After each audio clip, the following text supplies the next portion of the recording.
Hello.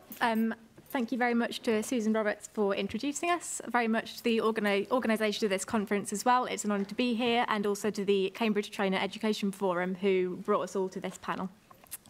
I work for Student Hubs, a charity which encourages and supports students to engage in social action during their time at university. I'm here to talk about one of our flagship programmes, Schools Plus. Schools Plus aims to address unequal access to education in the UK and close the attainment gap between the most and least advantaged children in British schools. So at Student Hubs, we work on a model of dual benefit. We believe that through volunteering on our various programmes, students are able to benefit their local community, be that through adding capacity to an organisation, or through bringing specific knowledge, skills, or other youth-specific benefits. For example, with Schools Plus, our volunteers are close in age to the beneficiaries they're working with, and so we're able to provide a different kind of tutoring or mentoring to what an older adult might be able to do.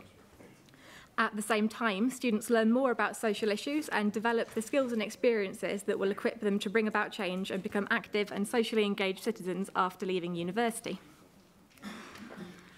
So Schools Plus is one of our most popular programmes, and it runs in all 6 of the student hubs across the south of England. So that's Cambridge, Oxford, Kingston, Bristol, Winchester and Southampton. It's therefore not an international NGO, as the title of this panel would suggest. It's focused on tackling educational disadvantage in the UK, one of the most socially unequal Western societies, in a particularly fraught time of school funding cuts. Without wanting to sound too New Labour about social mobility in education, a child's experience of school and their educational attainment is directly influenced by their family's income. Their grades, in turn, directly influence their future prospects. A recent Sutton Trust report found that a child with poor vocabulary at age 5 is more than twice as likely to be unemployed at age 34.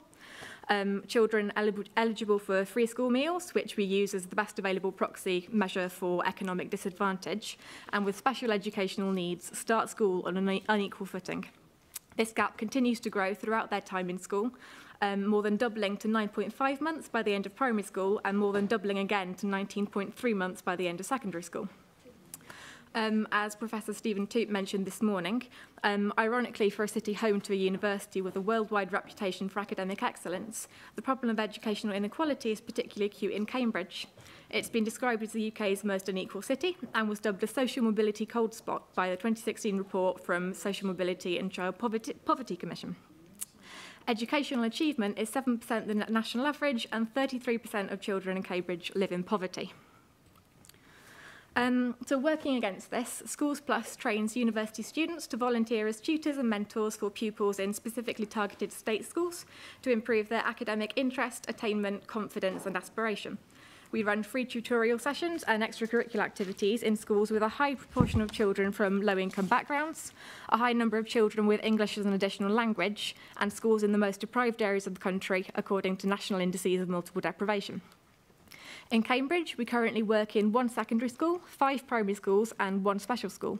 We also work with the Council's virtual school for looked after children to run an English language homework club for a group of unaccompanied asylum seekers living in the YMCA, and an initiative called Click Connect to connect multilingual students and language learners via Skype to increase the breadth and quality of foreign language provision in otherwise harder to reach schools further out from the centre of Cambridge. Regular tutoring, traditionally the preserve of those who can pay for it privately, has been shown to accelerate a student's academic performance by 5 to 6 months within weeks. But we found that just as, if not more important, is the relationship that tutors can build with the pupils they're working with. It's more of a mentoring relationship than a strictly speaking academic tutoring relationship. University students can become important role models for older pupils. Teachers have also spoken about the benefit of younger pupils who have often never left their areas to the centre of Cambridge, getting the chance to broaden their horizons by speaking to young people from different areas of the country at different stages of life, and are kind of still adults, but importantly aren't their parents or teachers. Though we train our volunteers in tutoring skills and techniques, and though they've got excellent subject knowledge and are given a lot of support and guidance by the class teachers they work with, they're obviously not trained teachers. What we encourage them to focus on is fostering curiosity and creative critical thinking, making learning something that children can do for themselves, however that they do best, rather than a series of repetitive, competitive tests and assessments, at which they're often expected to fail from the get-go. Our feedback would suggest that hopefully we're going some way to achieve this. Teachers and Schools Plus volunteers have told us stories about children asking for their tutoring sessions to carry on longer, for additional sessions over break times, that when tutors enter the classroom, the kids all go, yes. So to conclude, there is a limit to what NGOs and third sector organisations can achieve when trying to tackle a problem like education inequality. It's a problem tangled with a lot of other stuff and a problem that goes much beyond the classroom. It needs to be addressed on a state level. Educators can't really create jobs. But that doesn't mean that volunteers and voluntary organisations cannot make a large difference when it comes to patching up the gaps in the system and helping pupils achieve more than they might have done otherwise. There's also a lot to be gained from stronger collaborations between different sectors, linking local authorities, schools, universities, local businesses and services together in a communal effort to improve the education for the next generation. Thank you.